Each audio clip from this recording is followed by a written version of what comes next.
बायाना मोल जिला हिलवलेवा। हमरा ही शिवाजी के सावली सूरतिया जिला हिलवलेवा। शिवाजी के रूप बायाना मोल जिला हिलवलेवा। शिवाजी के रूप बायाना मोल जिला हिलवलेवा। शिवाजी के माथवा में लामी लामी जटवा जिला हिलवलेवा। शिवाजी के माथवा में लामी लामी जटवा जिला हिलवलेवा। जटवा से बहे गंगाधार जिला हिलवलेवा। जटवा से बहे गंगाधार जिला हिलवलेवा। हमरा ही शिवाजी के सावली सूरतिया जिला हिलवलेवा। शिवाजी के रूप बायाना मोल जिला हिलवलेवा। शिवाजी के रूप बायाना मोल जिला हिलवलेवा। हमरा ही शिवाजी के सावली सूरतिया जिला हिलवलेवा।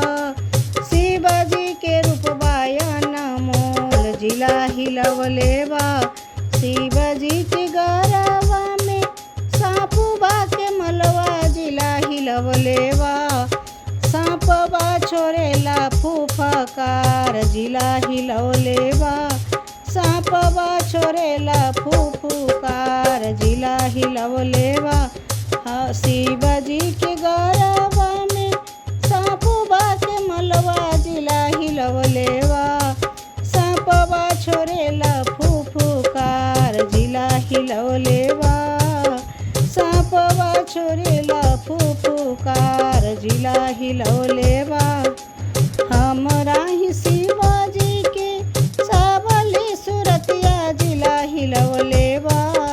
हमरा ही शिवाजी के सावली सूरतिया जिला हिलवलेवा। शिवाजी के रूप बायाना मोल जिला हिलवलेवा। शिवाजी के रूप बायाना मोल जिला हिलवलेवा। शिवाजी के डरवा में मिर्गा के छलवा जिला हिलवलेवा।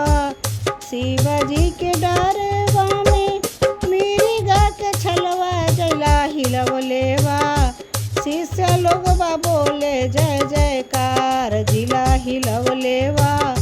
शिष्य लोगवा करे जय जयकार जिला हिलवलेवा।